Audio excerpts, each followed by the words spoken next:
نبی علیہ السلام فرمایل بدقسمت انسان دی چې روژه پرې راغله او د ده بخښنه ونه شو. الله دې راتلونکي رمضان زموږ د ټولو د مغفرت ذریعه وګرځوي. محترمو حاضرینو، د رمضان او د قرآن په خپله کې یو ډېر لوی تړون دی. کوشش به د دې خبرې کوو چې په دې رمضان کې څومره د الله قرآن ته خپل ځان رانږدې کړو. دا به زموږ دپاره ډېره د خوشحالۍ باعث. ما سره یو ځل یو کس ملاو شو.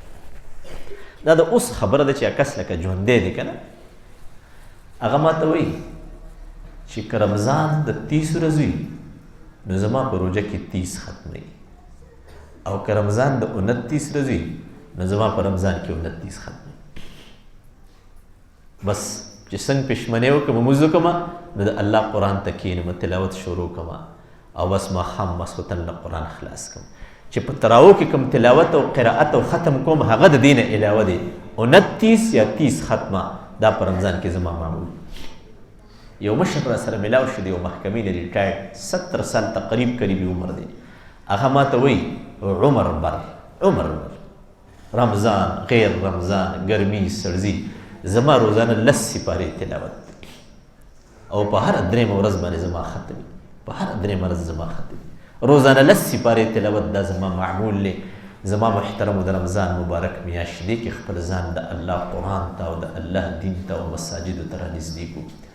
او ګورئ د زنانو په خدمت کې یو عرض کوم، داسې به ګورئ نه کوئ چې روژه په انسان باندې ماتوي. یو زنانه تنور ته ولاړه ده او کټوای ته ناسته ده، پانغري ده او بس سبزي کټ کوي او روژه ماتې تیاروي او په دې کې د ماښام بانګ وي. نه، زموږ علما یو خبره کوي، وایي زنانه دې د خپل کور کار په داسې ترتیب سره شروع کړي چې د روژه ماتې نه کم سے کم 25-30 منټ مخکې دا فارغوي.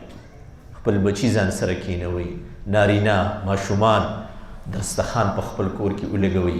دا د رمضان د روژه ماتې نه مخکې 20-25 منټ دي که نه، دا به ګورې په لاره کوڅه کې لنډو نه یو ځای بل ځای. دا د دعاګانو د قبولیت وخت دی، په دې کې به ډېرې دعاګانې د الله نه غواړو.